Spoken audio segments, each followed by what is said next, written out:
So this happened 6 years ago when I was 12. I was a huge PlayStation and Minecraft fan, and that's how I met this kid. This all started when I was on a public party that PS3 offered, and my 12-year-old self just wanted a friend to play Minecraft with. So I sent out a request for anyone who would play with a 12-year-old female. Some guy named Jeff replied, and we began to play daily, inviting his best friend Sunny often. Sunny was actually a great dude, and we kept loose contact to this day. Jeff started to get much too comfortable and clingy with me. If I couldn't or wouldn't play one day, he would spam call and text on Skype until I answered with an excuse. If my excuse wasn't good enough, such as I just didn't feel like it, he would force me to stay on the call, saying he would cut himself or kill himself if I didn't listen to his daily sob story. Oftentimes, due to him living multiple states away, he wouldn't let me sleep if he felt that I wasn't caring enough that day. At that time, I thought it was normal. I mean, of course, if you care about someone, you have to sacrifice a little sleep, right? Well, he kept pushing and I kept caving. He asked me to be his girlfriend, and I, of course, originally said no.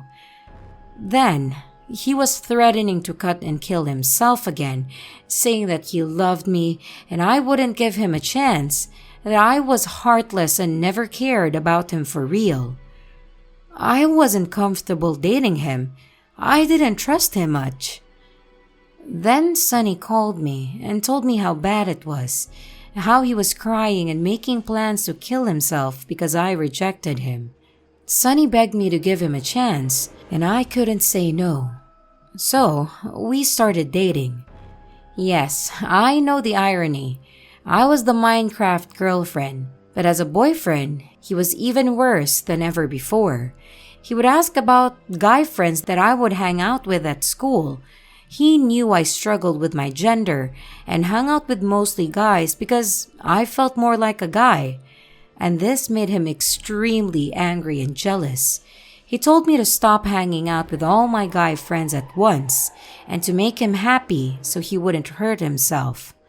I said I did, but he had no way to fact check me, so of course I kept my friends. Early on, he would make me Skype late at night or extremely early in the morning, always waking me up and introducing me to his family. He would show me off like I was a trophy, saying that I was the only good thing he had. And although his family was nice, they were very overbearing, asking lots of overly personal questions and not leaving up alone for long periods of time. After a few months, I couldn't take it, and despite my fear of making him hurt or kill himself, I broke up with him. For months, he would beg for me back, saying he would cut himself or kill himself. He did send me pictures of his arms with cuts in it, and I tried my best to calm him down, but I was stern on staying only friends. Finally, he calmed down and stopped the possessive behavior. Or so I thought. I started hanging out with a new group of 3 Australian guys, and Jeff did not like this. He looked on my friends list, adding every single person and messaging all of them asking if they were my boyfriend, including my dad. My group obviously told me about this, and I went off on Jeff, telling him that he does not, nor has he ever owned me. He needs to leave me, my friends and my life alone, and stop playing the victim. Finally, that seemed to work. I still got messages from him where he would stalk my profiles, so I would block him from social media. Sometimes, I think he would use Sunny to keep tabs on me, but it didn't affect me, so I left it alone. It took 3 years for my life to go back to normal. I know, this isn't as intense as a lot of stories on this subreddit, but it's something that stuck with me.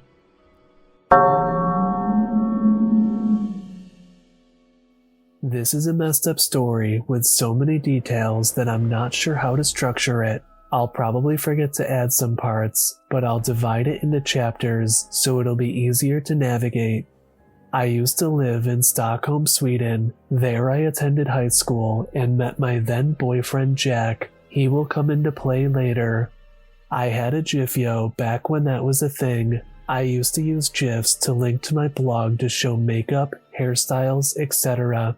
For those who don't know what a GIFyo was, it was basically Instagram but only for GIFs.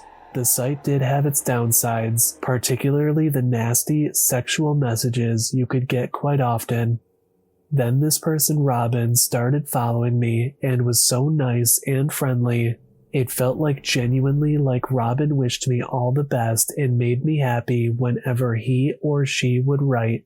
Robin said that she or he was a male, 23 at the time, and was from the US, but had Swedish relatives. I thought that was really cool, and we would chat a few times a month in English. I also loved to sing, and I uploaded covers to YouTube. Robin would be so excited when I released new covers. It was so nice to have an online friend who seemed truly happy for me. Although this behavior started to become too much sometimes, and it started to feel wrong. Robin then sent me a drawing, and he said it was a portrait of me. It was a girl with animal ears, making a cute pose with her hand, piercing green eyes and whiskers. He said that it was me, but mixed with a cat, my favorite animal. I was beyond impressed. It was so cute, and I was so flattered that someone would draw me. But then, the excitement turned to ash in my mouth one night. This is when things started for real, where the flags should have gone up. I play League of Legends, and one of my favorite champions back then was Ahri, especially in her Firefox Ahri skin. I was scrolling through Safari on my phone to find a wallpaper of her to have on my phone, and then I saw the picture, the fan art Robin made, only that the eyes were now yellow, like Aris. I clicked the picture and it linked me to a DeviantArt account, and the caption was something like, "Casual cute Firefox Ahri, posted 3 years ago." I wrote to Robin and told him how upset I was that he stole a drawing from an artist, then edited the colors and claimed to have worked hard in making it himself. I explained to him how awful it is to take someone else's work and say that it was yours and that you made it. He said that he was ashamed and sorry, and he only wanted to impress me and to make me smile. I couldn't stay mad at him for long, but now I was wary. It had been a while since I had posted a cover, and Robin made sure as hell that I knew that it had been a while. He would nag and plead with me to make another one, to the point that I had to tell him to back the flipping burgers off. Then I posted one a few weeks later. I broke up with Jack, the boyfriend. We went our different ways, and it was okay. Robin, on the other hand, was not. He couldn't, for the sake of humanity, grasp why we had broken up and pleaded yet again, but this time, it was pleading for me to get back together with Jack. I tolerated this at first because to most people, Jack and I seemed perfectly happy. I got really upset with Robin because after a few days on end, he would ask me if Jack and I were getting back together, and I had to explain that Jack was being unfaithful, seeing other girls, and flirting with them. Robin's response was, "Oh, but you can't forgive him? You guys aren't getting back together?" I was done, and I told Robin to leave me alone. I was scrolling on the internet and thought one night that I wanted to listen to others doing the same cover that I did. I started scrolling through the list and I saw my face on a thumbnail. The only thing was, though, this was not my video and not my account. My heart froze and I felt myself growing cold. I clicked the link and my audio started playing. It was my voice, my picture, but not my name. I clicked the profile and the coldness intensified. Every cover of me, every video from my own YouTube, Instagram, friends' YouTube channels, and SoundCloud were all on there. The videos dated back 2 whole years. The account said that her name was Jenny, and she was the one singing and producing the music, even going as far as taking videos of my relatives and saying that it was her family. I was so confused, scared, and angry. Who would do this? I then got my answer with the most twisted thing that I ever experienced online. It was in the comments section to one of the videos. There were comments from Robin. One of Robin's comments read, "Thanks so much, Jenny, for dedicating this song to me." And Jenny replied, "Oh, no bother, Robin. I made it all for you." This stalker had to be either two stalkers, or this person made up two characters and was talking to him or herself through the comments. This freaked me out big time. I wrote to all my friends whose content was stolen, and I told them to help me shut this account down, and luckily it was shut down within 20 hours. I locked all of my social medias, removed everyone I didn't know in real life. I Google image reversed all of my profile pictures, and nothing came up. I was paranoid for about a year after this, and I didn't trust anyone I didn't know in real life. Robin made new accounts to follow me, which I then blocked. I have an official Instagram for work and such, which she or he could be looking at. I've now just accepted it's something that may happen, and that I shouldn't live in internet fear because of one person. I logged into Tumblr because I wanted to see if I had some juicy memes. Yeah, I know, cringe. I then saw blocked accounts. Only one was blocked. Guess who? Robin changed the Tumblr blog from his or her Robin fakery to something new and something personal. The blog was filled with angst, just like any other Tumblr, but this was filled with self-hatred posts, extremism and racism, and long posts that were written in Swedish. And this is when it hit me. This person had to be Swedish. I told my best friend to go through the blog and use her FBI skills and see if she could sniff something out. I'll combine all the evidence that we know so far. The stalker was probably born in 1989, and he or she lives in the same part of the city as my parents. We're not sure on the gender. The stalker couldn't go to high school with me, but must have known me through somewhere else, maybe mutual friends. He or she stole my content for years, pretended to be my friend only to get more content, and they're probably still checking in on me. My best guess is that it was a girl who wanted to be me, have my life and my boyfriend. When I stopped creating new content, her whole made-up world started falling apart. If Robin somehow reads this, I hope you'll find acceptance and happiness in yourself, because it's no life living it through someone else. Go in peace.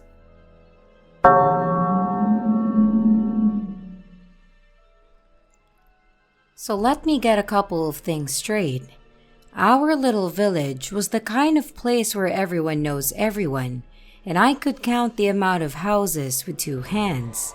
We were a really quiet and close-knit community, and nothing ever happened there. Proper out in the stick stuff. One night a few years ago, my mom and my stepdad had gone out to this concert and left me in charge of my little brother and the dog. I wasn't very old, about 14, and I felt really proud that my parents trusted me enough to do that. I thought I was a pretty cool big brother, and I thought we'd be doing cool babysitter stuff like staying up late, eating pizza, and many more. I'm kind of glad we did, because I don't know what would have happened if we didn't. At about 10:30, the power cut out. I didn't think anything of it, because the weather hadn't been great lately and I figured that had something to do with it. I got some candles out of the cupboard and lit them and put some of our favorite songs on. And as soon as I sat back down, Sonny, my little brother, turned to me and, being the weird little kid he was, told me very calmly that someone was outside. I was a little perturbed by him, but the dog hadn't done anything, so I presumed it was just the neighbors or something. He just shrugged and went back to his drawings. There's a running joke in our house that you don't need a clock with a dog around, because he is such a creature of habit that he will consistently get up at exactly the same time every night to tell you that it's time to initiate his nightly go-to-bed protocol. It was about 3/4 of an hour after the power went out when my dog decided that now was the time. I told Sonny to go get the dog his biscuit while I let him out for a piss. Now, our kitchen is an extension to the original house, and so as such has a flat roof that's competitively low to the ground compared to the rest of the house, and it offers easy access to the bathroom window. As I opened the door so the dog could do his thing, Sonny pushes past me in the doorway and whispers, "I know you're out there, and I'm calling the police."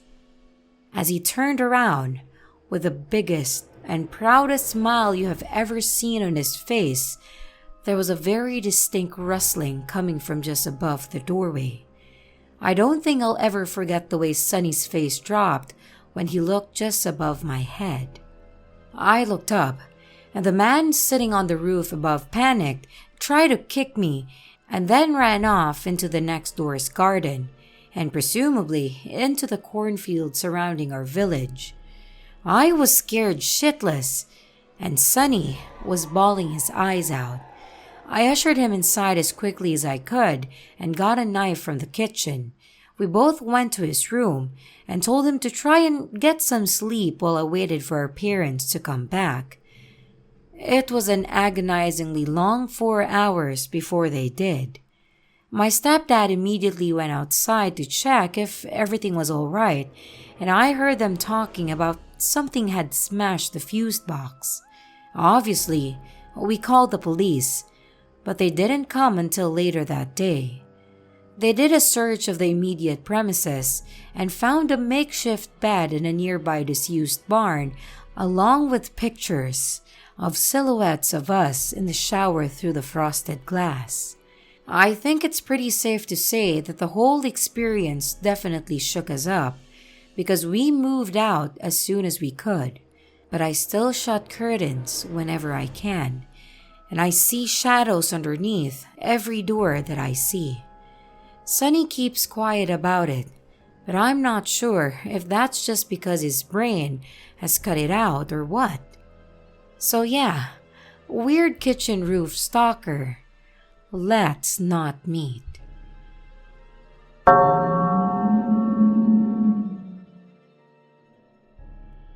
I'll begin by giving a little background. At the time this happened, I was a 16-year-old female working at a chain coffee place while in high school. I'm in college now and I'm 19 years old, 7 hours away from the said place. This happened at a time in my life in which I was super shy and I had a tough time standing up for myself. In retrospect, I could have handled it a lot better. I used to work closing shifts with my best friend after school. It would be from 3 to 10 p.m. or 5 to 10 p.m., and we worked at a relatively dead store, so we spent most of our time playing music or talking. We did our duties like taking the trash out, restocking, and many more, although both of us always dreaded taking the trash out as we had to go out back. The dumpsters were behind the store in a dimly lit area next to a sketchy liquor store. One night, a man came in. It wasn't unusual to have customers come near closing. It was just uncommon to see anyone we didn't already know. Our store was mostly just regulars. He was lanky and probably around 30, and I mostly just remember his eyes. They were piercing, the type that never break a stare, and I remember initially thinking that he was attractive. Yikes. The way he spoke was short and concise, just ordering a small hot latte. I made his order, and that was it. I told my friend about how I thought he was attractive, and we then started referring to him as the small hot latte guy. We always call people by their drink orders. He came a bunch of times after that, each time staying a little longer and longer, talking a little more and more. One day, he came with a woman, presumably his girlfriend, and I remember that I felt a little weird, like she was staring at me, or like they had spoken about me beforehand. She glanced over at him and said, "Wow, she's pretty." I didn't think much of it. I said thank you, served them, and I thought that would be the end of it. He then began showing up and talking to me a lot more without her. He started off as being friendly. I honestly don't even know what we'd talk about. I think music? Then he got kind of flirty. Initially, I was just flattered, but being underage and immature, I didn't even think about the fact that it was kind of alarming. He began to stay for a while. Sometimes he would bring a laptop or a notebook, and I could feel him staring at me and listening to our conversations. But at that point, I wasn't getting creep vibes from him, as my coworker and I had dealt with our fair share of creeps. He then somehow got my number. To this day, I honestly don't know how. He texted me, and somehow I still wasn't creeped out. We would talk about music a lot, then I began to learn more about him. He was in his late 30s and had prior problems with substance abuse that he never really got into. He went back to school for art and would show me his pieces. He'd also send a lot of pictures of nature, and I thought they were nice. Looking back, they were actually pretty creepy. For example, a picture of his backyard sent at like 3 a.m. He'd stay and work on his art as well. He then told me he barely enjoyed hot lattes and he just wanted to come see me. He would then come in and began giving me gifts. This was the point that I finally started realizing that I did not like the situation. He began by just giving little snacks or drinks. I would accept, but would never eat or drink them. It wasn't that I necessarily thought that he had ill intentions. I just had a hard time accepting gifts. I remember one night, he brought me a book about one of his favorite artists. I reluctantly took it, but had tried to decline before. I remember telling him about one of my favorite musicians and sent him a link to a performance that I really liked. But he started being kind of sexual while still talking about the song. He then began talking super suggestively, and I would laugh it off and decline when he'd ask to send pictures. I began talking less and less and told my friend about the situation. She agreed that it was getting creepy and said that I should maybe change my schedule. I told her I'd be fine. Yep, I'm stubborn. He'd still come every week at closing time, and he'd even stay in his car until we closed. Meaning, he'd watch me go to the back to take the trash out, and I began making excuses as to why I couldn't talk and began going to the back of the store when I'd see him. He then sent me a bunch of texts about how graceful I looked while working, but I didn't respond. He kept texting me and I told him that I didn't want to talk anymore. He sent a bunch of messages describing how much I meant to him and that how he wouldn't be okay. I started freaking out. I blocked his number. Still, I returned to work. I honestly thought that he'd stop coming, but I was wrong. I felt uneasy the whole shift, and my friend said that if he came, to just go to the back and wait it out. I saw his car coming, and my heart sank. I was on the verge of tears, and I hurried to the back. I could hear them talking, but I couldn't decipher what exactly was being said. Then about 10 minutes later, she came to the back. I could visibly see that she was upset, and we ended up both just crying and hugging each other. She told me he kept asking to see me and asking how I was, and she kept refusing. She told him how I was underage and how he made me feel uncomfortable, but he wouldn't give up. Eventually, she threatened him and he left. We were both shaken up, but I thought it was over.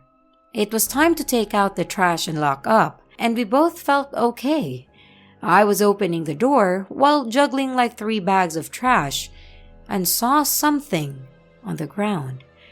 I was confused at first, but then I realized what I saw. It was flowers and a note. I felt sick to my stomach and I looked around the parking lot. I didn't see his car, but I threw them out immediately and told my friend that I didn't want to read that note. She read it and told me that I had to. It was something to the effect of, "I've never felt so connected to someone. You're breaking my heart. Please, don't do this. I'm sorry." And many more. Looking back, I honestly didn't lead him on, but initially, I just felt as if I was in the wrong. Nonetheless, we turned the corner to take the trash out and both prayed the parking lot was empty. It wasn't.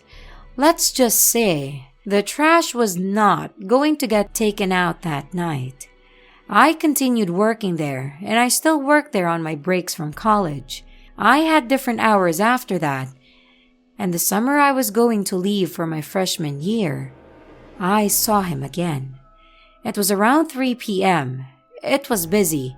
We made eye contact, and he left. That was the last time I saw him. Looking back, I was so naive. I could have handled the situation so much better, but I am forever thankful to my friend. So, yeah, small hot latte guy who forever tainted my love for espresso. Let's not meet again. Hello everyone, it's your creepy sister here. Thank you so much for watching the video. I really appreciate each and every one of you. But I would also want to thank my awesome patrons, Fire05, Gabriel, Moschino, Ralph, and Lori. Thank you so much. I really appreciate it. If you want to support the channel further, you can be a patron too.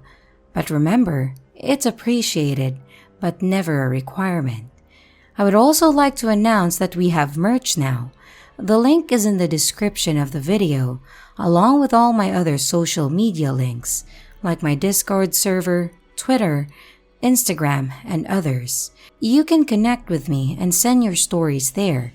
And don't forget to like and subscribe if you haven't yet, and comments are highly appreciated. And remember, your fear feeds me.